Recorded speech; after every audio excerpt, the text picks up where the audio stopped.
Пече Куча әлемде қарқынды дамып келе жатқан интеллектуалды ойындардың бірі және бірегейі. Жапонияда алғаш бастау алған аталмыш ойынның тікелей баламасы мылжың деген ұғымды білдіреді.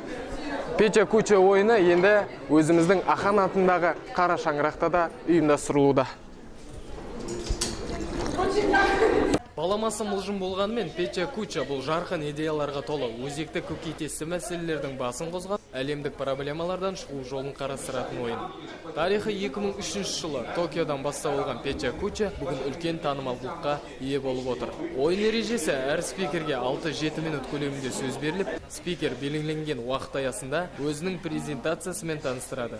Мен бұл іс-шарада интернет журналистикасы туралы біраз мағлұматты баяндаған болатынмын, яғни бұл интернет журналистиканың қазіргі қоғамдағы орны, алатын рөлі және де оның дұрыс жақтары мен бұрыс жақтары жайында біраз мағлұмат бердім. Уақыт аяқталған соң Drink Talk, яғни тақырыпты көрермендер талқылап, спикерге сұрақ қою мүмкіндігі беріледі.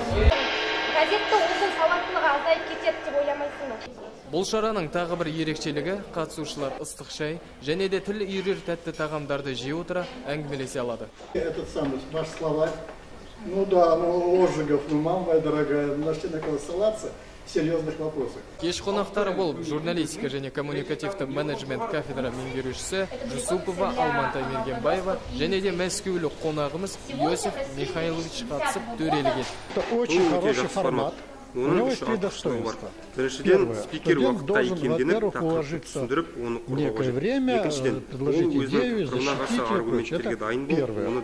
Это очень хороший тренинг для будущих спикеров. Второе, он должен понимать, что его... Сарапшылардың шешімі бойынша үздік спикер Владимир Файл және де Танат Карпыков атанды. Ұйымдастырушылардың айтуы бойынша Пече Куча ойыны алдағы уақытта да жалғасын табады деп сендіреді. Дәуренбек Сираш, Оразхан Зейнолла, арнайы жастар ТВ үшін.